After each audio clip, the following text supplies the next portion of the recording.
चार वाणी हिंदी पर आप सभी का स्वागत है। आज का यह समय आपके जीवन को देखने और जीने का नजरिया हमेशा के लिए बदलने वाला है। चलिए आज की इस गहरी चर्चा की शुरुआत खुद से एक बहुत ही ईमानदार सवाल पूछकर करते हैं। क्या कभी आपके मन में यह विचार आया है कि यह रोज रोज की भागदौड़, यह नौकरी, यह व्यापार, यह पढ़ाई आखिर हम किस लिए कर रहे हैं?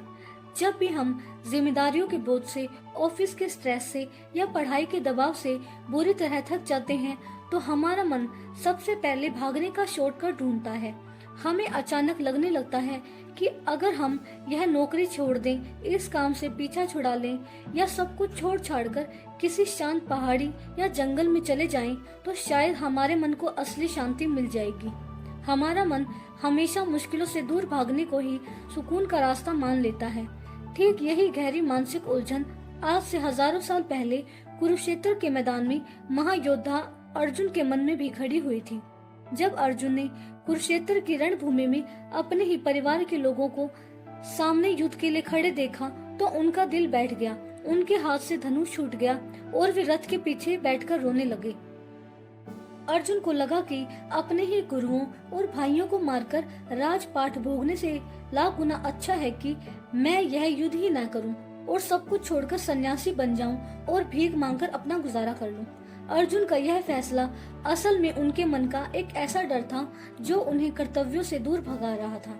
जब उन्होंने भगवान श्री कृष्ण से मन को शांत रखने और ज्ञान की बड़ी बड़ी बातें सुनी, तो उनका भ्रम और ज्यादा बढ़ गया। अर्जुन ने कृष्ण से बेहद मासूमियत और थोड़ी व्याकुलता से पूछा कि हे कृष्ण, अगर आपकी नजर में ज्ञान पाना और मन को शांत रखना ही सबसे श्रेष्ठ बात है, तो फिर आप मुझे इस भयंकर, खूनी और घोर युद्ध की आग में क्यों झोंक रहे हैं? आप एक तरफ ज्ञान की बातें करते हैं और दूसरी तरफ मुझे कर्म यानी युद्ध करने को कहते हैं। आपकी इन मिली जुली बातों से मेरी बुद्धि पूरी तरह भ्रमित हो गई है। कृपया करके मुझे साफ साफ एक ऐसा रास्ता बताइए जो मेरे लिए सबसे कल्याणकारी हो।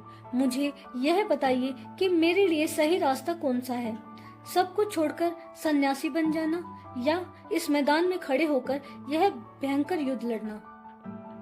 अर्जुन का यह सवाल सिर्फ उनका नहीं था, यह सवाल आज के हर उस इंसान का है जो जिम्मेदारियों के बोझ से थक चुका है और जिसे लगता है कि काम को बीच में अधूरा छोड़ देना ही मानसिक शांति पाने का एकमात्र उपाय है।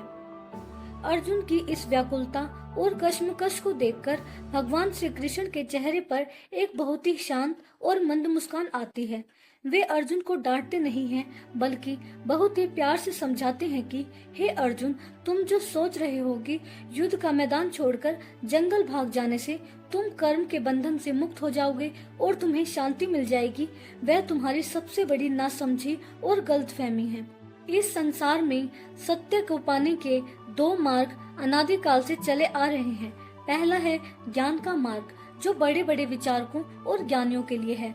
दूसरा है कर्म का मार्ग, जो तुम जैसे कर्मवीरों और आम मनुष्यों के लिए है। लेकिन तुम इस बात की गहराई को समझ नहीं रहे कि इस पूरी सृष्टि में कोई भी इंसान, चाहे वह कितना ही बड़ा सन्यासी क्यों न बन जाए, एक सेकंड के लिए भी बिना कुछ किए यानी बिना कर्म किए रह ही नहीं सकता। हमारा शरीर और यह ब्रह्मांड इस तरह बने हैं कि इनमें रुकने का या खाली बैठने का कोई ऑप्शन ही नहीं है। जरा सोचिए, अगर आप अपने हाथ पैर बांधकर एक अंधेरे कमरे में चुपचाप बैठ जाएं, तो क्या आप सच में खाली बैठे हैं? बिल्कुल नहीं। उस समय भी आपका दिल धड़क रहा होता है, आपके फेफड़े सांस ले रहे होते हैं, आपका दिमाग अंदर ही अंदर हजारों विचारों को बुन रहा होता है और आपके शरीर के भीतर मौजूद लाखों कोशिकाएं आपको जीवित रखने के लिए लगातार काम कर रही होती हैं। प्रकृति के जो 3 गुण हैं, सत्व, रज और तम, वे हर जीव से 24 घंटे जबरदस्ती कोई ना कोई कर्म करवाते ही रहते हैं। इसलिए जो अज्ञानी मनुष्य अपने हाथ पैरों को तो बाहर से जबरदस्ती रोक लेता है और दुनिया के सामने यह दिखाता है कि उसने सब कुछ छोड़ दिया है, लेकिन अपने मन के भीतर वह 24 घंटों इच्छाओं, लालच और दुनिया के सुखों के बारे में ही सोचता रहता है। भगवान कृष्ण ने उसे मिथ्याचारी या महाढोंगी कहा है। क्योंकि ऐसा इंसान बाहर से शांत दिखने का नाटक तो करता है, लेकिन उसके अंदर का संसार इच्छाओं की आग में जल रहा होता है। मनोविज्ञान भी यही कहता है कि एक खाली दिमाग सबसे ज्यादा दुखी और डिप्रेस्ड होता है। जब आप जबरदस्ती खाली बैठने की कोशिश करते हैं तो आपका दिमाग ओवर थिंकिंग यानी फालतू की चिंताओं का शिकार हो जाता है। आलस्य या कमजोरी कभी किसी इंसान को मानसिक शांति दे नहीं सकती, बल्कि वह इंसान को अंदर से खोखला कर देती है।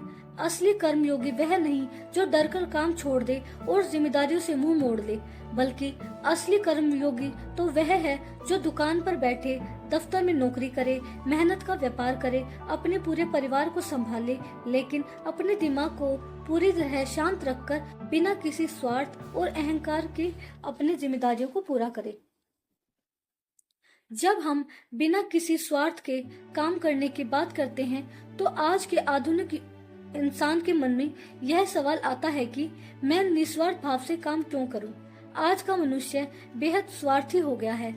हम हमेशा यही सोचते हैं कि अगर मैं मेहनत कर रहा हूं, मैं पैसा कमा रहा हूं, तो यह सिर्फ और सिर्फ मेरा है, इसमें किसी और का क्या हक है। लेकिन हम यह बहुत बड़ी बात भूल जाते हैं कि हमारे होने के पीछे, हमारी सफलता के पीछे इस पूरे समाज और इस अद्भुत प्रकृति का कितना बड़ा हाथ है। भगवान कृष्ण यहाँ अर्जुन को यज्ञ का एक बेहद व्यवहारिक और वैज्ञानिक अर्थ समझाते हैं।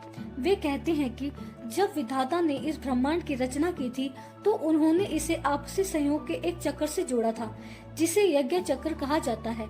इसे आप आज के समय के इकोलॉजिकल सिस्टम या वर्षा चक्र की तरह समझ सकते हैं। जैसे सूर्य समुद्र के पानी को भाप बनाता है, उससे बादल बनते हैं, फिर वर्षा होती है जिससे खेतों में अन्न उगता है और उस अन्न को खाकर इस धरती पर इंसानों और जीवों का जीवन चलता है।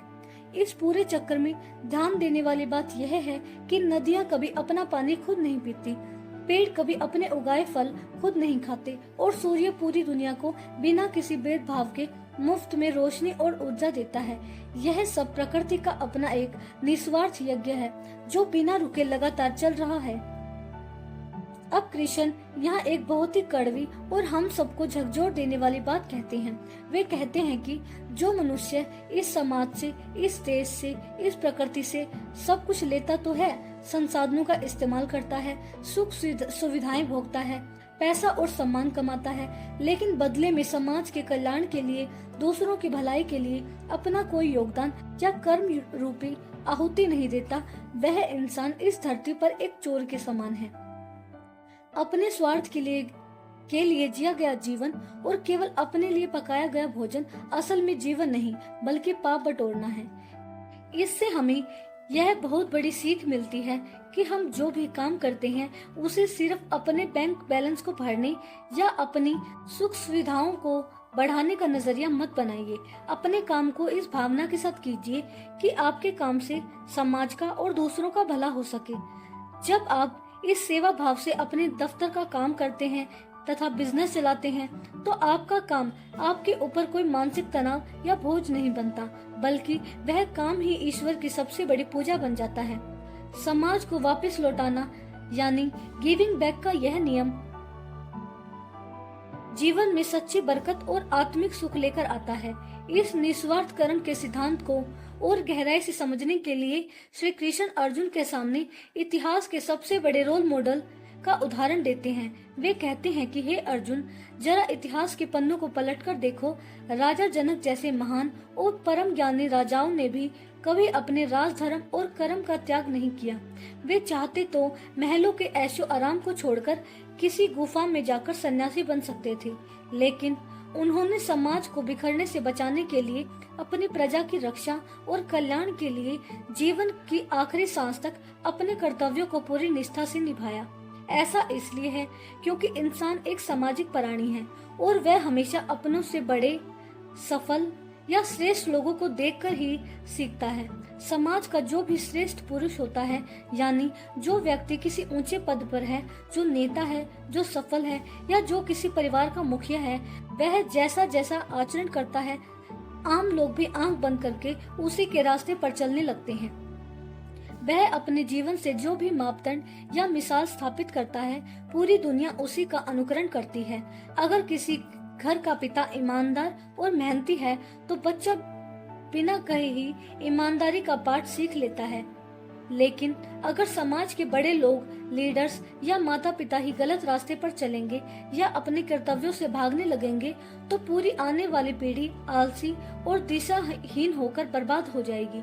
इसके बाद भगवान कृष्ण अर्जुन को पूरी तरह अचंभित करते हुए खुद अपने जीवन की गवाही देते हैं। कृष्ण कहते हैं कि हे पार्थ, जरा मेरी तरफ देखो, मैं साक्षात ईश्वर हूँ। इस पूरे ब्रह्मांड में, तीनों लोकों में कुछ भी ऐसा नहीं है जो मुझे करना पड़े, न ही ऐसी कोई वस्तु या सफलता है जो मुझे पानी बाकी हो या जिसे मैं अपनी इच्छा से पा न सकूं। इसके बावजूद मैं बिना किसी अहंकार के, बिना थके 24 घंटे इस कुरुक्षेत्र के मैदान में तुम्हारे रथ के घोड़ों की देखभाल कर रहा हूँ, तुम्हारा सारथी बना हुआ हूँ और लगातार कर्म कर रहा हूँ। मैं ऐसा इसलिए कर रहा हूँ क्योंकि अगर मैं एक पल के लिए भी आलसी होकर बैठ जाऊं या काम करना बंद कर दूं तो मेरे पीछे चलने वाली यह पूरी मानव सभ्यता काम करना बंद कर देगी। लोग आलसी हो जाएंगे और इस पूरी सृष्टि में तबाही मच जाएगी।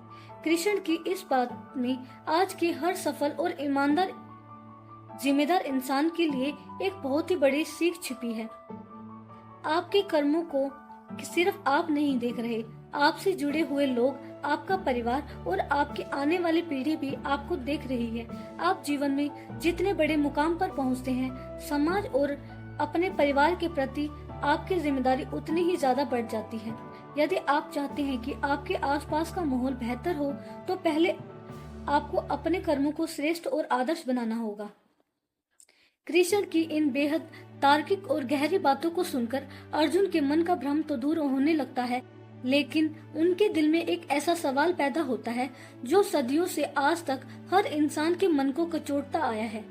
अर्जुन कृष्ण से पूछते हैं कि हे कृष्ण, आपकी बातें बिल्कुल सत्य और उत्तम है, लेकिन फिर ऐसा क्यों होता है कि कोई भी मनुष्य न चाहते हुए भी, अपनी इच्छा के विरुद्ध भी किसी अदृश्य ताकत के दबाव में आकर गलत काम या पाप कर बैठता है? कौन सी वह रहस्यमय शक्ति है जो हमें सही और गलत का अंतर जानते हुए भी जबरदस्ती गलत रास्ते पर खींच ले आती है? अर्जुन का यह सवाल हम सबके जीवन का सबसे बड़ा और कड़वा सच है। हम सब अच्छी तरह जानते हैं कि सुबह जल्दी उठना सेहत के लिए अच्छा है, पर हम अलार्म बंद करके सोए रहते हैं। हम जानते हैं कि गुस्सा करना हमारे रिश्तों को तोड़ देता है, फिर भी हम अपनों पर चीख पड़ते हैं। हम जानते हैं कि लालच या बेईमानी का रास्ता बुरा है, फिर भी मन डोल जाता है। आखिर हमारे भीतर का वो विलेन कौन है जो हमसे यह सब करवाता है? तब भगवान कृष्ण हमारे भीतर छिपे सबसे बड़े गुप्त शत्रु का मुखौटा उतारते हैं और उसका पर्दाफाश करते हैं। कृष्ण कहते हैं कि हे अर्जुन, वह दुश्मन कोई बाहर नहीं है, वह तुम्हारे ही भीतर बैठा है। काम यानी कभी न तृप्त होने वाली तीव्र इच्छाएं, अंधा लालच, वासना और क्रोध यानी गुस्सा है। जब इंसान के मन में किसी चीज को पाने का अंधा लालच या किसी के प्रति तीव्र गुस्सा आता है तो उसके सोचने समझने की शक्ति यानी उसका विवेक पूरी तरह अंधा हो जाता है। कृष्ण इसे समझाने के लिए बहुत ही सुंदर उदाहरण देते हैं कि जिस तरह धुएं के पीछे असली आग छिप जाती है, जिस तरह धूल जमने से आईने में हमें अपना ही चेहरा साफ नहीं दिखाई देता, ठीक उसी तरह यह लालच और गुस्सा इंसान की बुद्धि पर पर्दा डाल देते हैं और इंसान को सही गलत का होश ही नहीं रहता। हमारी इंद्रियां, हमारा मन और हमारी बुद्धि ही इस दुश्मन के छिपने के मुख्य ठिकाने हैं, जहां बैठकर यह हमें अपनी उंगलियों पर नचाता है। इसलिए कृष्ण सीख देते हैं कि कभी भी अपनी इच्छाओं और गुस्से के गुलाम मत बनिए। जब भी मन में तेज गुस्सा आए या किसी चीज का लालच आए तो उस वक्त रुक जाइए और तुरंत कोई फैसला मत लीजिए, क्योंकि उस समय आपका आंतरिक दुश्मन आप पर हावी हो चुका होता है। अपनी इंद्रियों से बड़ा हमारा मन है, मन से ऊपर हमारी बुद्धि है और बुद्धि से ऊपर हमारी अमर आत्मा है। जब आप शांत होकर अपनी बुद्धि को आत्मा के स्तर पर स्थिर करते हैं, तब आप अपने मन को वश में कर पाते हैं और इस इच्छा रूपी अजय शत्रु को जड़ से काट सकते हैं। तो इस पूरे अध्याय का सबसे बड़ा और सीधा सार यही है कि जिम्मेदारियों से मुंह मोड़कर भागना कायरता है और काम करते हुए फल के लिए 24 घंटे रोते रहना और चिंता करना मूर्खता है। अपने हिस्से का काम पूरी ईमानदारी, पूरी ताकत और समाज की भलाई के लिए करना ही इस धरती पर ईश्वर की सबसे बड़ी आराधना है। लेकिन यह अद्भुत ज्ञान यात्रा यहीं पर खत्म नहीं होती। कर्म योग की इस अद्भुत और जीवन बदलने वाली सीख के बाद अब हम कदम रखने जा रहे हैं गीता के सबसे रहस्यमय दिव्य चौथे अध्याय में, जिसका नाम है ज्ञान कर्म संन्यास योग। अगला वीडियो आपके होश उड़ा देने वाला है, क्योंकि वहां हम भगवान अर्जुन के सामने एक ऐसा चुकाने वाला दावा करेंगे जिसे सुनकर अर्जुन के पैर तले जमीन खिसक जाएगी। कृष्ण अर्जुन से कहेंगे कि हे अर्जुन, यह जो परम ज्ञान मैं तुम्हें आज युद्ध के मैदान में दे रहा हूँ, यह मैंने महाभारत के युद्ध में पहली बार तुम्हें नहीं सुनाया, बल्कि आज से करोड़ों साल पहले इस सौरमंडल के सबसे पहले राजा यानी स्वयं सूर्य देव को सुनाया था। अब सोचिए, अर्जुन पूरी तरह हैरान रह जाते हैं कि कृष्ण का जन्म तो अभी कुछ साल पहले हुआ है, तो उन्होंने करोड़ों साल पहले सूर्य देव को ज्ञान कैसे दे दिया। आखिर क्या है कृष्ण के इस रहस्यमय दावे के पीछे का महासच? ईश्वर को बार बार इंसान रूप में इस धरती पर अवतार क्यों लेना पड़ता है? और क्या हमारे कर्मों को ज्ञान की आग में भस्म करने का असली तरीका है? इन सारे अलौकिक और ब्रह्मांडीय रहस्यों से आखिर क्या है कृष्ण के इस रहस्यमय दावे के पीछे का महासच? ईश्वर को बार बार इंसानी रूप में इस धरती पर अवतार क्यों लेना पड़ता है?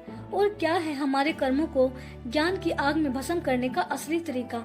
इन सारे अलौकिक और ब्रह्मांडीय रहस्यों से पर्दा उठेगा हमारे अगले वीडियो में।